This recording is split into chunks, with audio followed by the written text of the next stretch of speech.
aspectos que vamos a necesitar aplicar o considerar para el diseño de codificación eventualmente de elementos estructurales de madera. Esto va a, digamos, implica hacer referencia a al desarrollo, los desarrollos que están contenidos en las normas que actualmente rigen en nuestro medio, en nuestro país. Volvemos a hacer hincapié, a modo de introducción en este tema, que el uso de la madera requiere especial atención, especial consideración, el uso de madera como un elemento estructural. Tenemos que tener en cuenta la naturaleza orgánica del xilema y sus efectos, sus consecuencias, tanto bajo el punto de vista de su respuesta física y mecánica, como bajo el punto de vista de su vulnerabilidad frente a factores de destrucción de origen biológico como de origen no biológico, con respecto al comportamiento mecánico anisotrópico que presenta, que es característico del tejido leñoso, la variación que podemos encontrar en las propiedades o respuestas físicas y mecánicas según la especie que estemos considerando y la influencia que tiene sobre ese espécimen que consideremos las condiciones de crecimiento que están asociadas al lugar de implantación, al lugar de desarrollo. Además, tenemos que considerar y tener muy en cuenta los coeficientes de retracción, que por ser distintos según las distintas direcciones axial, radial y tangencial, traen como consecuencia efectos frente a variaciones del contenido de humedad de la pieza que no solamente tienen que ver con su volumen, sino también con su forma. Estas contracciones traen como consecuencia, cuando ocurren estados tensionales adicionales dentro del tejido leñoso, tenemos que tener en cuenta la influencia del contenido de humedad respecto a las propiedades físicas y mecánicas en particular del tejido leñoso, recordando que para contenidos de humedad inferiores al punto de saturación de las fibras y dentro del rango de las humedades usuales de aplicación de la estructura de madera, porcentaje de humedad cercano al contenido de humedad de equilibrio higroscópico en valores entre el 12, el 15, el 16, 17%. La humedad incide de un modo directo, incrementando la resistencia mecánica por desecación y reduciendo la resistencia mecánica por humectación. Y finalmente, y como un aspecto que merece especial consideración, es el hecho de que la madera como producto constituye un recurso aportado por la naturaleza que es renovable y que es esencial y sustancialmente biodegradable. Es decir, bajo ese punto de vista reúne condiciones o características que son muy deseables hoy en día, que sean propias de los materiales cuyo uso se intensifique para la resolución, en este caso, de estructuras de madera. Todas estas características o condiciones o condicionantes de la respuesta de la madera o de las particularidades que implica el uso de la madera en la resolución de estructuras deben ser tomadas en cuenta, tenidas en cuenta, de hecho así son, en los reglamentos que establezcan los procedimientos para el diseño o verificación de estos elementos estructurales de madera. En ese sentido, vamos a hacer una pequeñísima referencia a que hasta hace no mucho tiempo, podemos decir que hasta hace aproximadamente 15 años, coexistían en el mundo y en la Argentina, en nuestro medio, en nuestra facultad, como parte de ese mundo, distintos criterios que estaban sustentados por distintas normas vigentes en distintas ámbitos. Una de ellas, las denominadas normas NF, normas francesas, de mucha aplicación, sobre todo en Europa, sustentaba el criterio de estudiar el comportamiento físico-mecánico del tejido leñoso, referido a un concepto que implicaba obtener probetas de madera libres de defectos, es decir, probetas de madera perfecta, que solamente contengan el tejido leñoso sano, producto de la especie de la cual proviene, sin verse afectado por la presencia de defectos o alteraciones o anomalías de cualquier tipo, incluso aquellas derivadas no solamente de una cuestión cultural del tejido leñoso cuando crecía y era árbol todavía, sino lo que ocurre con esa, o puede ocurrir con esa pieza de madera después de ser apeada. Esto llevaba a obtener en los ensayos que se realizaban según esos criterios, valores de tensiones, tanto en los límites de proporcionalidad como tensiones de rotura, valores relativamente altos. El otro criterio, que sustentaba las normas norteamericanas, y tenía que ver con el hecho de hacer estos ensayos en probetas de madera que sí contengan en gran medida los defectos que eran propios de la madera de la cual provenía la probeta, para lo cual las dimensiones de la probeta eran mucho mayores, y en ese digamos, elección de la probeta, por sus dimensiones, involucraba piezas o probetas que estaban afectadas por anomalías que eran propias del tronco del cual provenía la probeta. Ensayado esas probetas, se llegaban a valores tanto de tensiones en los límites de proporcionalidad como de rotura a los distintos ensayos, que en algunos casos eran sensiblemente menores que los que se obtenían con las normas francesas, y eso se compensaba en alguna medida a partir de la aplicación de mayores o menores coeficientes de seguridad para obtener lo que en su momento se conocía o se conceptualizaba como una tensión admisible para un determinado tipo de esfuerzo.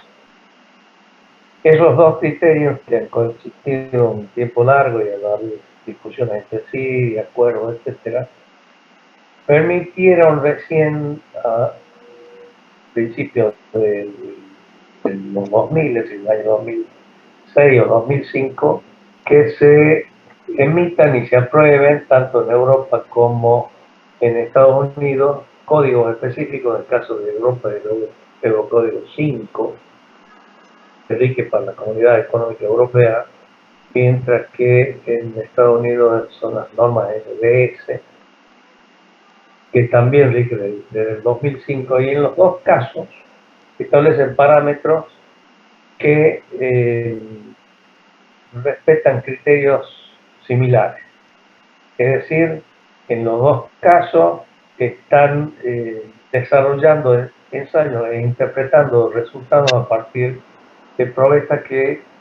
tienen mayores dimensiones y por tanto no se refieren a la madera perfecta o a probetas libres de defectos, sino que involucran dentro de su volumen, de su forma, por su tamaño, defectos, alteraciones y demás patologías o condiciones que presenta el tejido leñoso del tronco del cual proviene la probeta. Este criterio, a su vez, es el que está sustentado en el CIRSOC 601, que es el Reglamento Argentino de Estructura de Madera, que ha sido puesto en vigencia en el año 2013 y que adopta como base para su desarrollo la norma norteamericana NDS. El reglamento 601 tiene vigencia legal en la República Argentina y es el reglamento que establece los procedimientos que nosotros debemos respetar en el momento de diseñar o verificar elementos estructurales o estructuras de madera en su conjunto. El desarrollo del reglamento y sus consideraciones, los criterios que llevan a esas consideraciones es lo que vamos a ver a partir de ahora. Por el pronto, lo que tenemos que tener en cuenta o considerar que hay algunas pautas que están establecidas en el reglamento que básicamente tiene que ver con el hecho de que el reglamento define métodos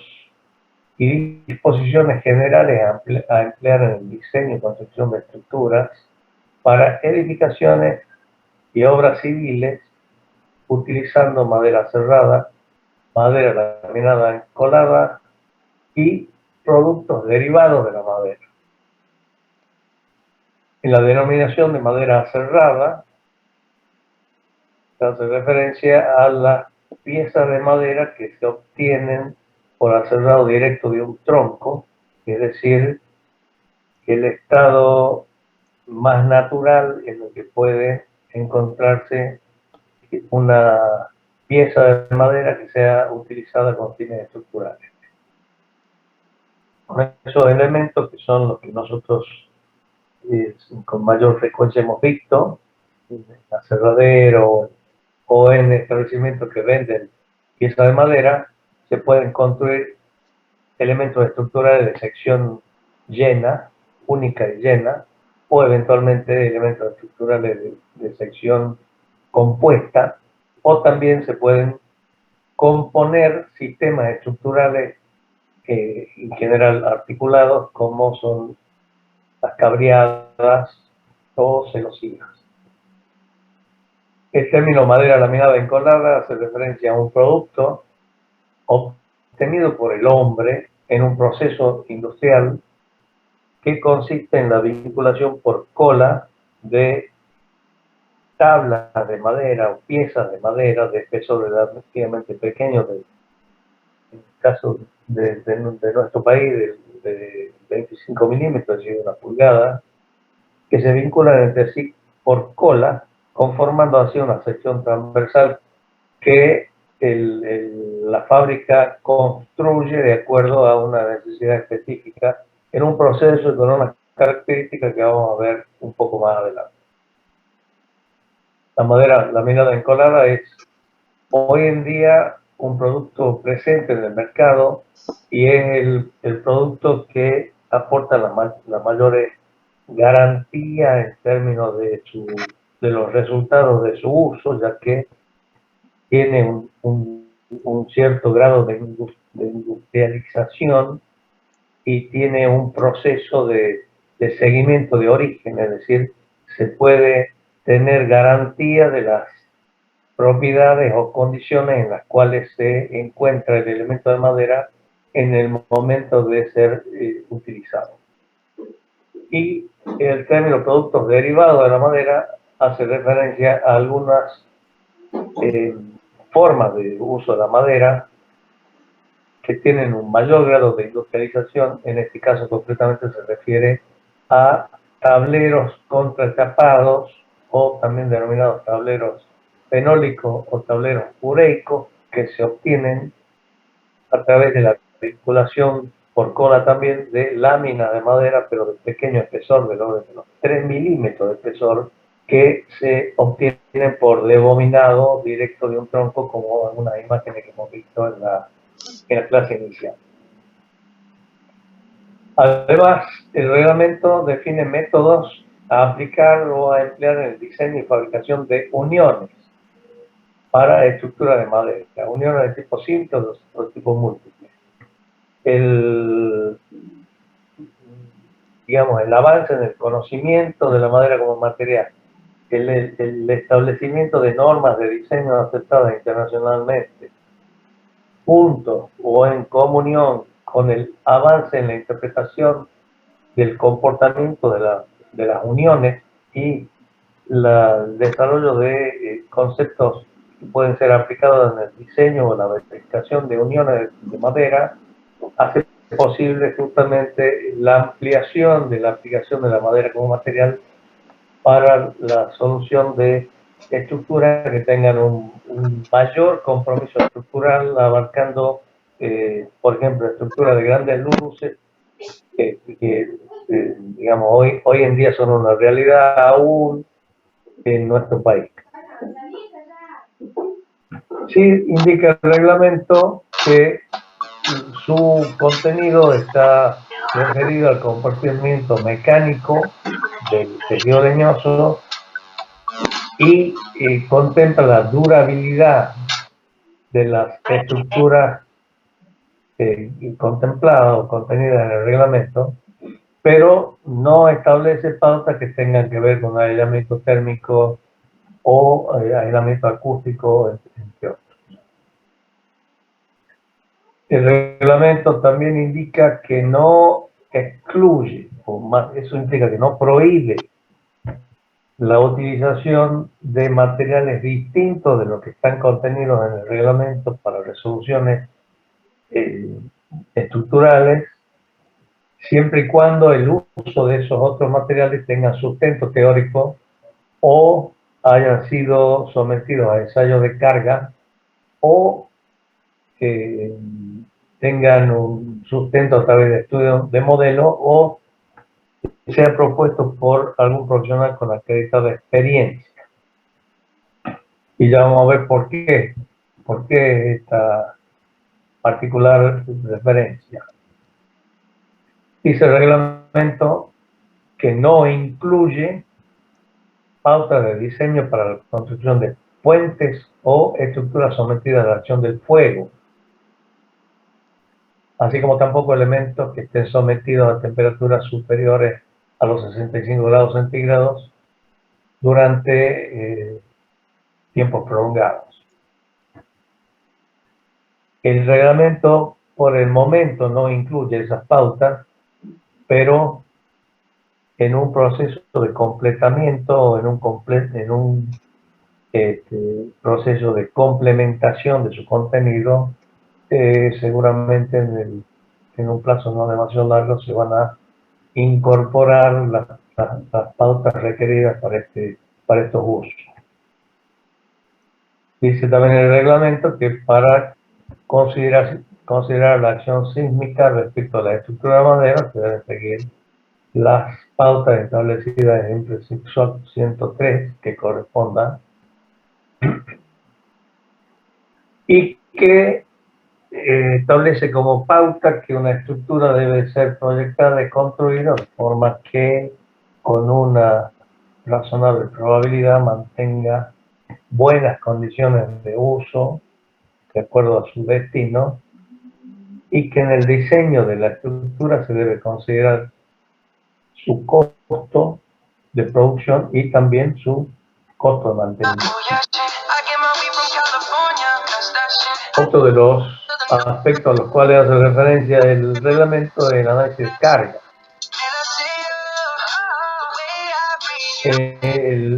Establece el reglamento pautas o criterios para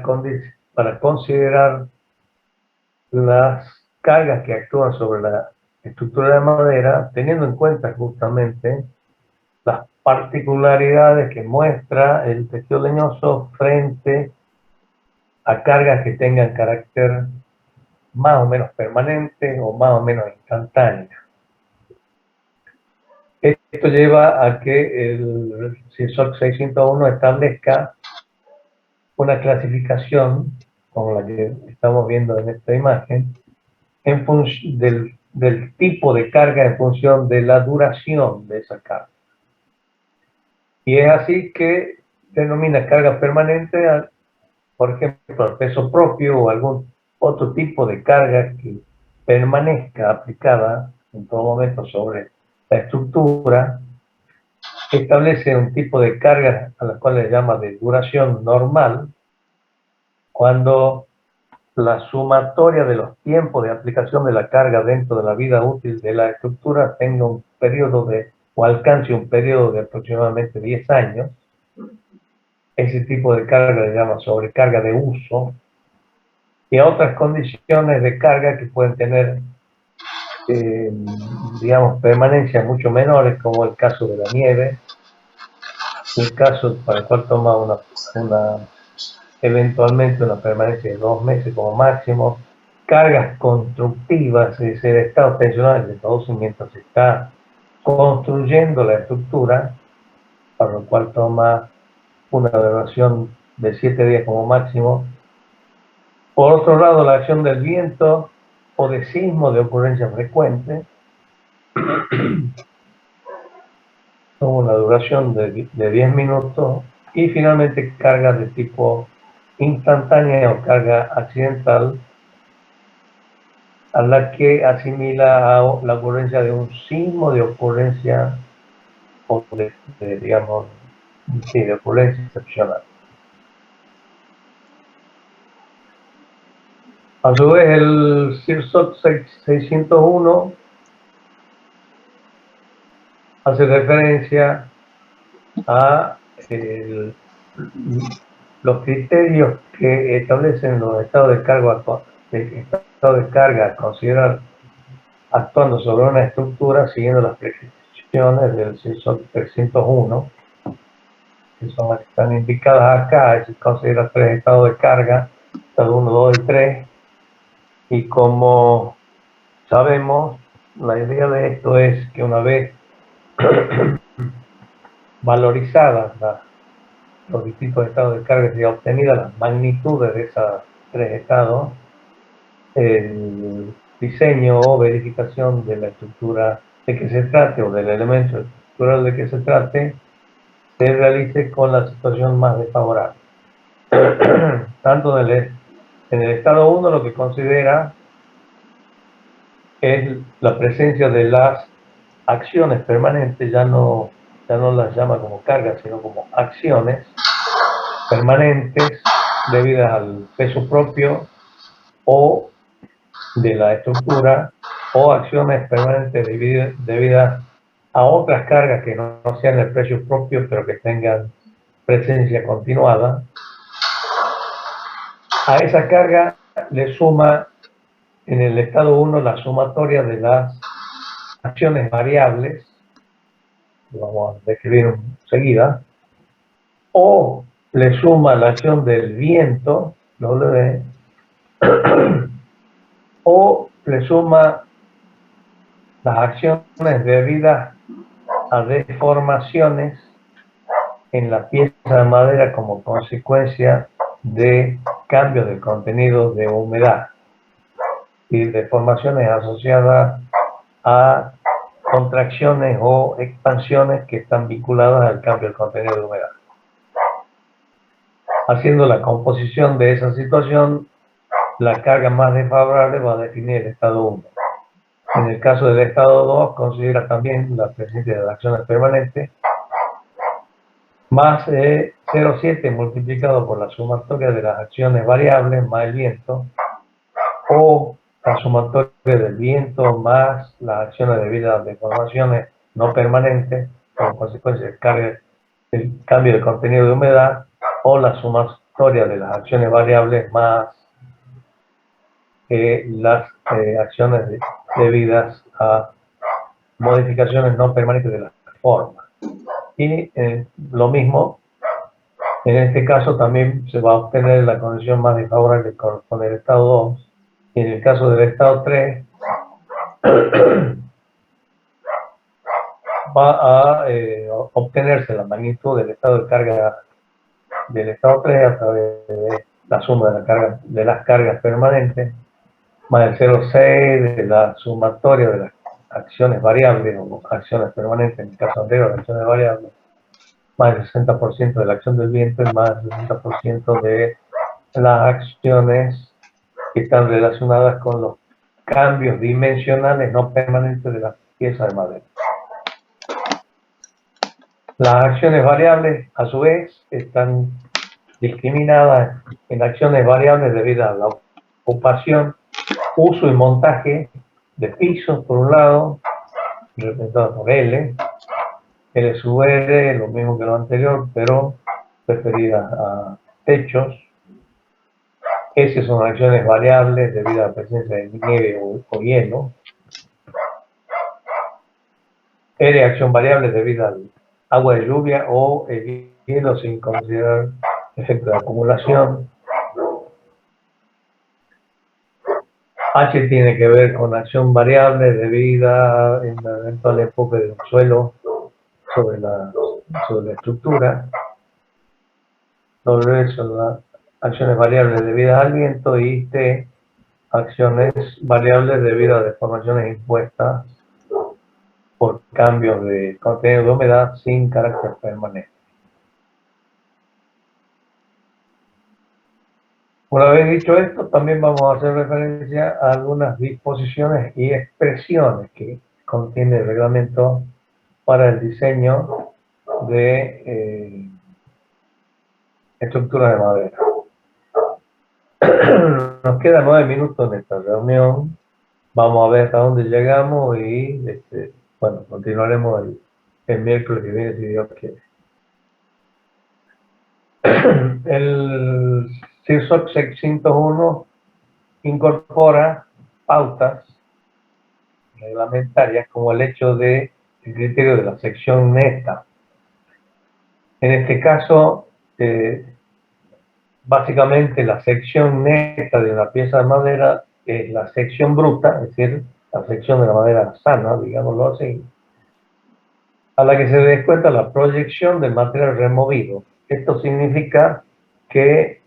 si fuese que estamos analizando una unión, para alojar un elemento de unión como un perno, por ejemplo, el alojamiento necesita un barreno, necesita un taladro, un agujero. Ese agujero, donde después va a entrar el perno, desaloja una porción del tejido leñoso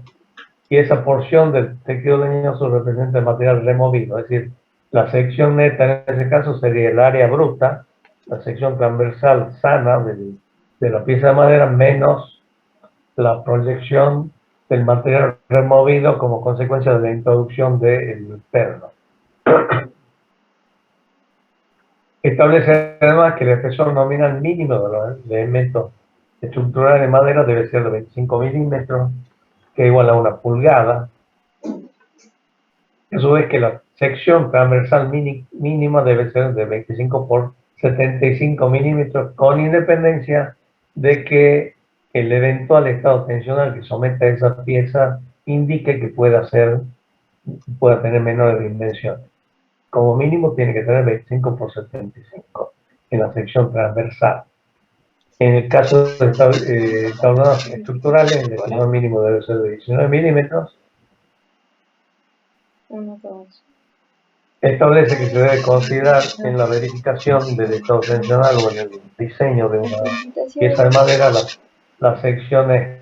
reales de la pieza y no las secciones nominales. Secciones nominales son las que derivan de la jerga a través de la cual se denomina una sección transversal. Por ejemplo, se trata de un puntal de 3 por 3 pulgadas. Esa denominación está haciendo referencia a la sección nominal de la madera, pero una vez que esa madera se cepille, se acondicione para ser usada, la sección real va a ser menor. El reglamento dice que se debe considerar la sección de la pieza trabajada, no la sección nominal. Y por último, algo que es muy importante es que el CIRSOC 601 utiliza en sus prescripciones y recomendaciones el formato que corresponde a las tensiones admisibles.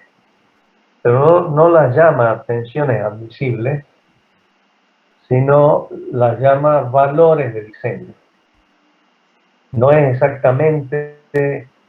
nosotros estamos, digamos, familiarizados con el concepto de alcanzar la magnitud de las tensiones admisibles a partir de las tensiones de rotura y multiplicada o afectada por el coeficiente de seguridad. En este caso no es exactamente igual, pero la forma de uso o el concepto del uso es muy similar. No se llama ya tensión admisible, sino valor de diseño. Y a su vez, el reglamento establece, tanto para las tensiones en respuesta a los distintos tipos de solicitación, como para los módulos de elasticidad, valores que se denominan valores de diseño de referencia, que son provistos por el reglamento, y valores de diseño ajustado, cuya pauta de determinación están contenidas en el reglamento. El reglamento aporta como datos los valores de diseño de referencia y aporta como datos la forma de determinar los valores de diseño ajustado, que sería, digamos, conceptualmente equivalente al concepto de las tensiones admisibles, que se obtienen a partir de los valores de diseño de referencia y afectados por una serie de factores que se conocen como factores de ajuste.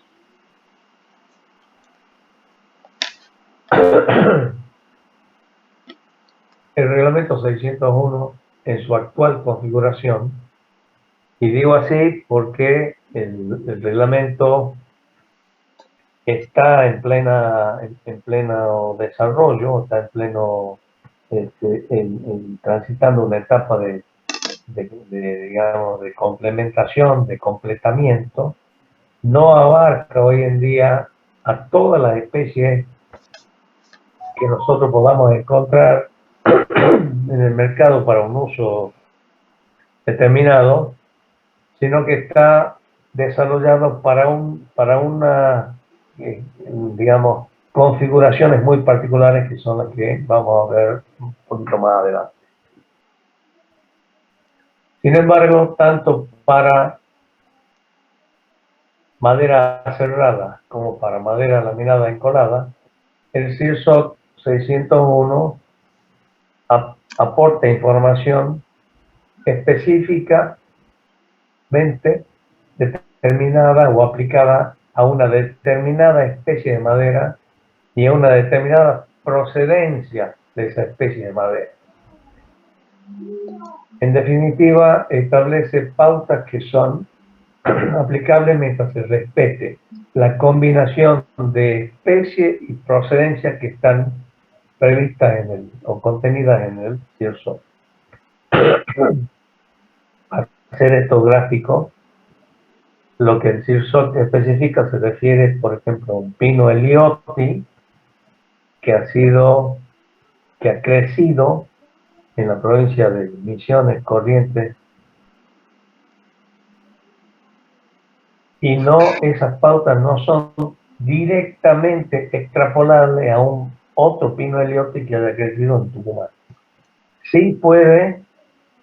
con un criterio desarrollado o sustentado por el conocimiento del tejido y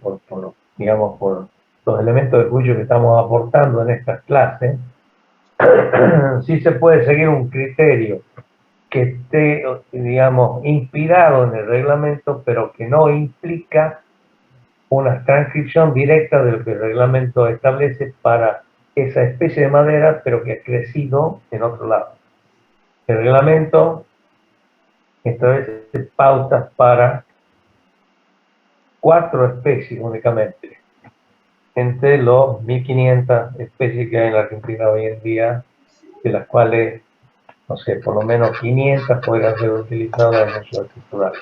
Estas 4 especies son una denominada Pino Paraná o Araucaria angustifolia, desarrollada en la provincia de Misiones, solo en la provincia de Misiones. No en Corrientes, no en Chaco, no en Salta, no en Mendoza, no en ningún otro lugar que no sea en la provincia de Misiones. Establece pautas también para Eucaliptus grandis, que haya sido desarrollada dentro de lo que el reglamento define como zona